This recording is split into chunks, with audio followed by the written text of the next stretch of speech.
Hello, Steve. It has been great to be with you again, especially to have snapshots from early last year, 3 times, and to today on these trips to see the progress, the enthusiasm, the spirit, the givingness, and especially yesterday, people engaging with the material. You know, it could have been a very dry topic, elders in the Bible, shepherds in the Bible.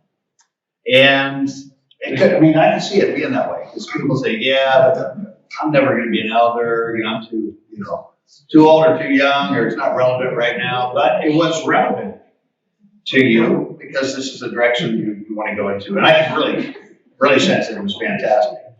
I know that you are a book called Golden Rule Membership by a few different authors, John Oakes and Rhonda Linda Brumley. And I've not read the book. I did read a little caption about what it's about. I'm speaking today about the Golden Rule, and I want to speak into it in a way that I think is very relevant right now at this moment in world history, church history, and our country. There's an author who's an atheist. His name is Bart Ehrman. And his first book came out around the time I was working on my first master's thesis in like 94, 95. And he had lost his faith, but he had gone to 2 major evangelical colleges and then on to Princeton. And I think he lost his faith at the evangelical colleges. That's the general consensus out there. He doesn't talk about it very much. But he's gone on to write 30 books. And in 2018, he wrote one called The Triumph of Christianity, How a Forbidden Religion Swept the World. And this is about one of his only few books that reflect positive on Christianity. All the rest are like super negative. But this one, he says, Christianity was the catalyst for the most monumental cultural transformation our world has ever seen. I appreciate the intellectual honesty because I do think he has that as a writer and as a researcher. And it's true, though, what Christianity has done. There's just no debate about it. We're on the winning side of world history if we are a follower of Jesus Christ, for sure. No doubt about it. And so I want you to know that I think that the Golden Rule is a component of that. And I'll tell you why. We're going to read first the Golden Rule, and then we're going to read what I call the Silver Rules. Okay? The Golden Rule from Jesus in the Sermon on the Mount, Matthew 7, verse 12 says, "So in everything, do to others what you would have them do to you. For this sums up the law and the prophets." Okay? Pretty positive and powerful and uplifting and challenging for your life. Okay? Let's read some other quotes in a similar vein from the Hindu religion. All these preceded Jesus. This is the sum of duty. Do not to others, which if done to thee would cause thee pain. Okay? That's a silver rule. A silver rule, you could do nothing at all. You could sleep in. You could be in a food coma. You could watch Netflix and binge and be honoring the silver rule. Because it just means not being mean to people. Okay. The Buddhist religion, hurt not others for which that pains itself. The Jewish traditions, what is hateful to you, do not do to your fellow man. The Muslim religion, which comes later, no one of you is a believer until he desires for his brother which he desires for himself. Now, this sounds better. It's in the movement of the Golden Rule. It comes after Jesus, of course. But desire means nothing if it's not followed by action. The Baha'is, he should not wish for others which he does not wish for himself, and so forth. Some secular sources. Pittacus of Lesbos, do not that to thy neighbor that you would not to suffer from them. Confucius, what you do not want to others to do to you, do not do to others. I mean, nobody's getting it right. There's a lot of dress rehearsal here, a lot of borrowing from one another. Socrates, do not do unto others what angers if it was done to you by others. Okay, we're still, along the line, and there's a couple of others just like it. Most of these preceding Jesus and a few after. Now, there's one story about 50 years before Jesus and his ministry, about 20 years before his life. And it's in the Talmud. It's kind of funny. A Gentile philosopher approaches a famous Rabbi Hillel, and they were rival teachers of wisdom. The Gentile claimed that he would convert to Judaism if a Jew could teach him the entire law while standing on one foot. Okay. So Hillel did this, and he stood on one foot. Do not do to your fellow what you would hate to be done to you. This is the whole law. The rest is explanation. And that's really close, because the golden rule is the core, and then the rest is explanation, So anyway, these kind of things are funny. Now, think about John F. Kennedy's famous statement. He says, ask not what your country can do for you, ask what you can do for your country. Now, what if he said, ask that no one harms our country, ask how you won't harm it? We wouldn't remember it, right? It would fall flat to the ground. So this is very important essence of Christianity lived out by Jesus in a way that's been unmatched ever since. Even there's a really good movie that I think demonstrates an essence of this. It's called Pay It Forward. And the message of it was, do something good for someone that they can't do for themselves, then that person will also pay it forward. And I really believe that to be true. And we're going to look at a parable that captures that a little bit later, but I think that's very true. When we step into somebody else's domain, their space, their arena, and they're stuck, they're hurting, they're needy, and there's no way they're going to break themselves out of maybe a financial cycle or a behavioral cycle. They're just they can't think straight. They're just, in a loop, and somebody steps in with the purpose of helping them break free. That person, if they follow through and they experience transformation, that's who they're going to be. It'll just be like, I know why I'm here now. I want what's happened to me, I want others to experience, So, even Gandhi, here's one of the things he said, I like Christ, but I dislike Christians because they're so unlike Christ. And then he said shortly before he died, I would have become a Christian had it not been for Christians. We live in a time right now where Christianity is at the bottom of the heap of respect. You can, and educators know this, and you can be in a school as a teacher, and every other persuasion related to sexuality or beliefs is okay. But Christianity, whoa, keep that to yourself. It's amazing. What's really even startling about it is the justice framework that entered planet Earth came from the Judeo-Christian tradition. About fairness, about making sure that people at the bottom of the social strata have the same rights in a trial as those at the top. That's long before critical race theory. Biblical theory way trumps critical race theory. It was already there. It's covered. But it's not prejudicial. It doesn't favor somebody because of their color of their skin, their ethnicity, their religion coming into a court. It doesn't pre-discern them by looking at them and say, oh, you're the entitled group or you're the unentitled group. It says, no, wait. The dispute handlers were supposed to, in advance, understand those things don't factor in.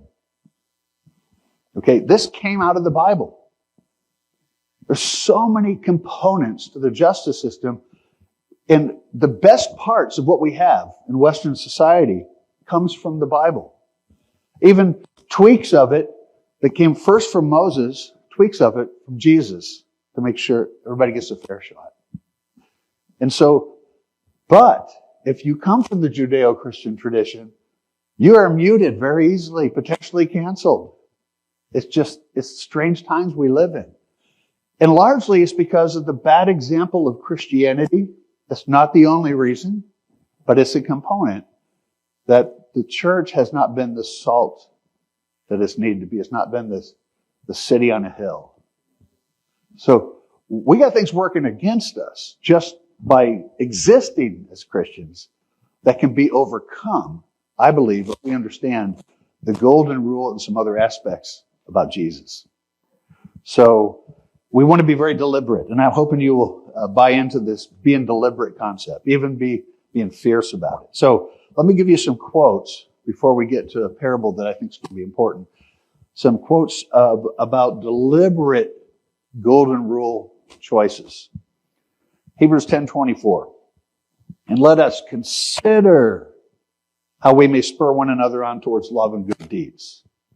Not give up meeting together, some of their habit of doing, but encouraging one another daily. And all the more as you see the day approaching. There's a lot of stuff right there. Consider how you can spur one another on, encouraging them, and all the more over time. That's very golden rule. Philippians 2, verse 3 and 4. Do nothing out of selfish ambition or vain conceit, rather in humility. Value others above yourselves, not looking to your own interests, but each of you to the interests of others. And in order to do that, you have to really know that person and what their interests are. So it's like foresight, being curious, getting involved. 1 Corinthians 10:24. No one should seek their own good, but the good of others. Boy, if we all did that, then we'd all be getting a lot of good coming in our direction, right? And James 4:7. If anyone then knows the good they ought to do and doesn't do it, it's a sin for them. So it's the good you ought to do it. That's a pretty scary one, because that covers a lot of life, a lot of situations, right? Matthew 25:40. The king replied, truly I tell you, whatever you did for the least of these, you did for me. So doing for the least. Then Proverbs 10:20. The tongue of the righteous is choice silver, but the heart of the wicked is of little value. The lips of the righteous nourish many. The things that can come out of our mouth have the capacity to enrich people's lives. Just think about how many people need nourishment. How many people are discouraged, depressed, maybe living in shame, replaying the failures of their life, as if that needs to be a static situation, needs to be a permanent blemish. And sometimes the perspective we give to people can just make all the change in the world.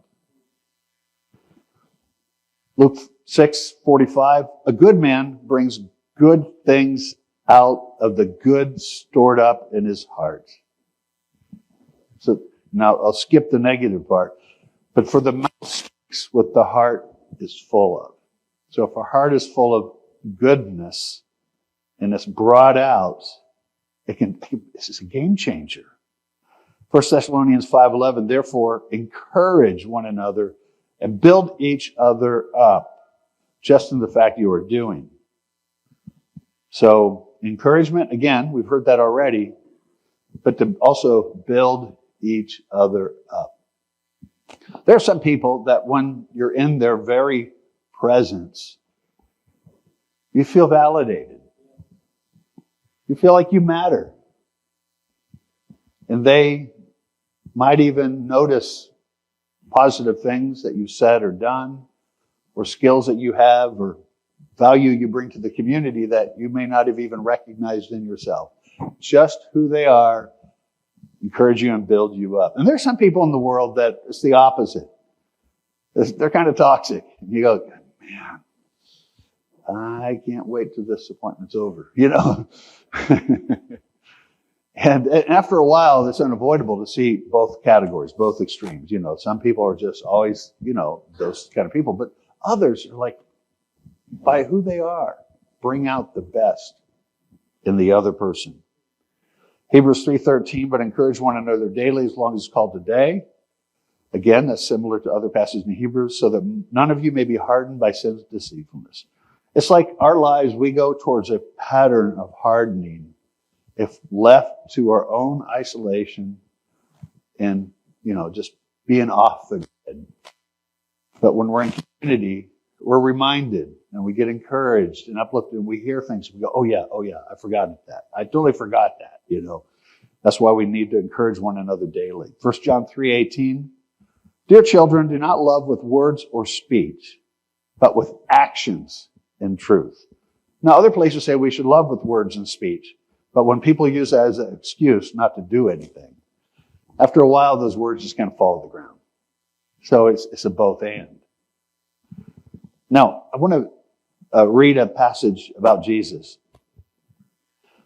Because in this passage, what jumps out is how not only deliberate Jesus is, but how unstoppable he is about doing good. So it's in Luke chapter 13, verse 31.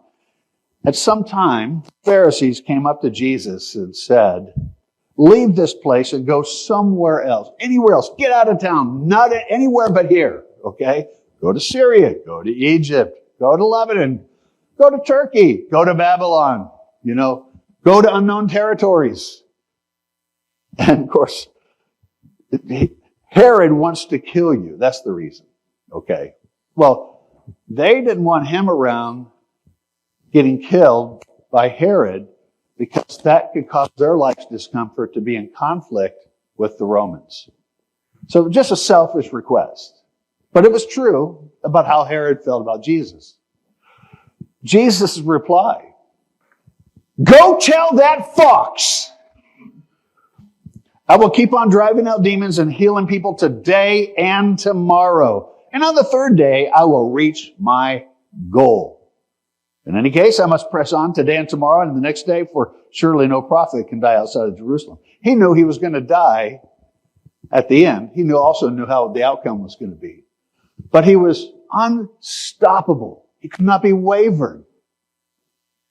And he wanted Herod to know it. Oh, you challenged me. Oh, okay. Game on.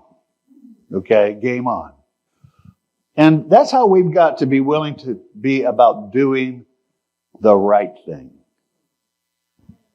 Whatever that is, just doing the right thing. And in my work as a consultant, sometimes researcher, sometimes investigator, problem solver, most of the time in teams, collaboration's great, getting a lot of eyes on a situation.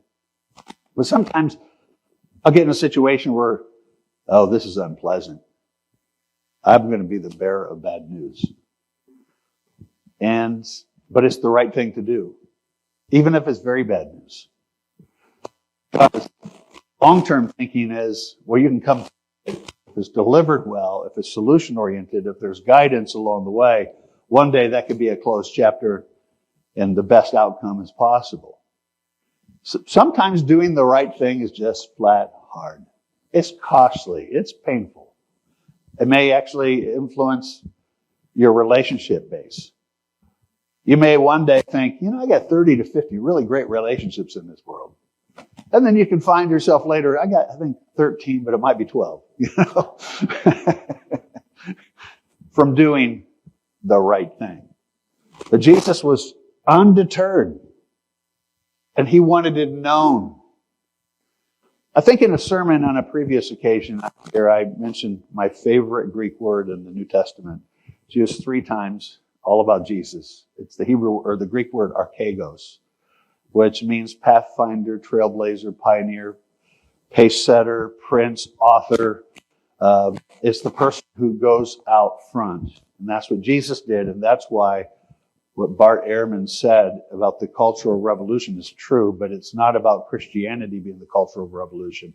It's Jesus blazed the trail, and a bunch of people followed, thanks be to God, who helped reduce the amount of abortions and infanticide in the world and suicide, and helped provide orphanages and all sorts of hospitality and the origins of hospitals for the common man, and ended the gladiator combats.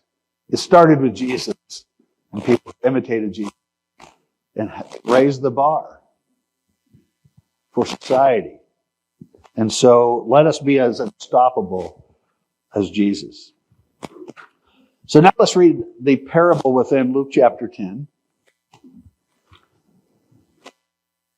It's so interesting not to do a teaching or speaking without a PowerPoint slide. I kind of find it refreshing. Because, if you have the PowerPoints, you're like checking the screen in the back, or you're looking behind you and you're clicking and whatever. We're old school today, okay? So this parable, I'm only going to go with the parable in Luke 10, the parable of the Good Samaritan, not the context. We all know the context for sure about people wanting to know who my neighbor is, what's my neighbor, and do I meet up with the standard, that sort of thing.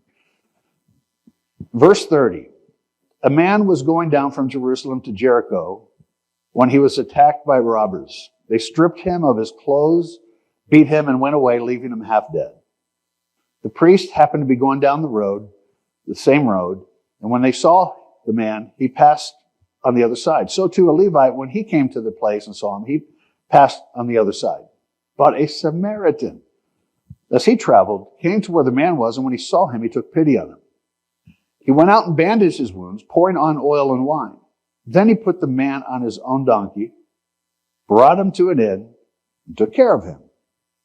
The next day, he took out 2 denarii, gave them to the innkeeper. Look after him, he said, and when I return, I will reimburse you for any extra expense you may have. Okay, this is an example of the golden rule lived out by a fictional story. Parables are heavenly stories with worldly meanings. Jesus obviously was poking this Jewish audience by making the hero of the story, the protagonist, a Samaritan. To understand this, for those of you who don't know, Samaria was between Judea and Galilee. So to go, the shortest route is to go through Samaria. You go around, shortest route is to go through. And that brought discomfort to both sides. There's a long history of antagonism between these people. Samaritans used to be the northern tribes, Israel. That was the headquarters. By this time, they were a syncretism between the original teaching of Moses and some pagan thoughts and their own innovations and traditions. So they had a history of doing things to provoke the Jews in Jerusalem. The way that people communicated back then, imagine no Wi-Fi, no phones, nothing like that. Sometimes it was done by putting fires on top of very large hills that could be seen from far away to signal this is a Sabbath or this is a Passover or something like that. And the Samaritans would put fires on top of the hills at the wrong time of the year to throw everybody off, I mean, that was the kind of antagonism they had, So Samaritans were not the good guys in the thinking of Jews. Okay. And of course, there's always nuance on both sides of the story, So the Samaritan does the right thing. The Levites are a select group of people from the other tribes to perform duties, and the priests are Levites also, but they have a higher duty. So the upper class, the clergy of Judaism in the first century did the wrong thing. And the outsider, the adversary, did the right thing. Okay, so imagine if this story's true. Okay. And it's always true at some place in time in different contexts, stories like this. But if this story was true and a Samaritan actually did the right thing for a Jewish person who was vandalized by robbers and beat up, and on the other side of coming out of that inn and healing, and that person knew it was a Samaritan, don't you think they'd feel different about the Samaritan? They would feel different about Samaritans, right? And so in our world that we live in today, we're so polarized and divided. You all know that. There's nothing new I'm telling you there. I don't think any of that's really going to change from schools, education, universities, books, TV shows, movies, Hollywood. And that's not going to change anything. What's going to change is behaviors, crossing bridges, building bridges, finding ways to get to know people in their space, and doing things for them, and listening to them, even if their lifestyle is so far away. They're still human. They were made in God's image. And so I think our choices end up changing how people view Christ, the church, and Christianity in general. So let us be the Samaritan. And let us pay it forward. Because what we do in the lives of others around us in the community is the number one thing that's got, I've built the case, the golden rule trumps the silver rule. A lot of people live the silver rule and think they're living the golden rule. They're not living the life. They're living kind of a cheap copy. I said you can sleep and honor the golden rule or silver rule. Golden rule, you have to actually do something, be something, consider, plan, encourage, build up. So let us think about this story. Think about those other passages and remember Jesus' words, what the golden rule was and is for us today. And I think you are a church is very postured to be able to do that. A year ago, you hit reset. You said, let's talk about lessons learned from the past. Let's be transparent about them. Let's look at all the eras in the past, the good, the bad, and the ugly. It was not even for the purpose of shaming anybody or looking for scapegoats. It was just saying, we're stuck. Things have happened. Some things weren't handled well. Let's put it out there in the open, admit it, and talk about how we can go forward and do it different, do it better, be authentic. And you had a lot of people just stood in the gap. Hoyt, Now, and the whole team that you had at that time. The team has been shuffled around a little bit, and they'll shuffle around again in time and again after a while again, But the people that were here in the mix a year ago that made that possible are still here. And so you've hit reset. Not only that, you are in a position to reformat the hard drive and how you're going to be led and what it's going to look like. And I know the book that you're reading will be talking about the golden rule following. What is you modeling the best way to be a great follower and the best way to be a great leader. So, and you know what happens over the course of a long life? You find yourself in both positions and rotating back and forth. So I have no title anywhere now. I'm just a guy in a house church, and I'm not sure sometimes if I'm leading it or not. It's usually in our home because we have a lot of, and I mean this in the most blessed way, we have a lot of opinionated members of our house church, and they have a right to have opinions. They've been around the block. They've been Christians a long time, and we rotate who's going to be doing the next message or whatever. But I'm not a famous figure in our home on Sundays, It's but we have a cool thing going. It doesn't matter what your title is, but we always have the opportunity in relationship to other people around us to live out the golden rule. So, last passage, Titus chapter 3. And for me, this passage kind of pulls it all together because not only is it a great one, it's not even hard to put in your brain for memory and recite. This was a memory verse back in the old days. I'm not so good with memories anymore, but okay. So I'm going to read Titus chapter 3, verses 3 through 8. At one time, we too were foolish, disobedient, deceived, and enslaved by all kinds of passions and pleasures. We lived in malice and envy, being hated and hating one another. But when the kindness and love of God our Savior appeared, He saved us, not because of the righteous things we had done, but because of His mercy. He saved us through the washing of rebirth and renewal by the Holy Spirit, whom He poured out on us generously through Jesus Christ our Savior, so that having been justified by His grace, we might become heirs, having the hope of eternal life. This is a trustworthy saying, and I want to stress these things so that those who have trusted in God may be careful to devote themselves to doing what is good. These things are excellent and profitable for everyone. So it's because of who Jesus was, what he did for us, and the impact that it had on us as he poured out the Spirit on us, gave us rebirth. Therefore, we go out and do good. We pay it forward. It was done for us. So what we have had done for us, in some version, we can pass it on and do it for others. So let's, A, consider our actions, not just our thoughts. Be unstoppable. And let's overcome our prejudices. Like the story with the Good Samaritan in our life. Let's build bridges. Let's cross over. Let's meet people where they're at and see what God will do. Thank you very much.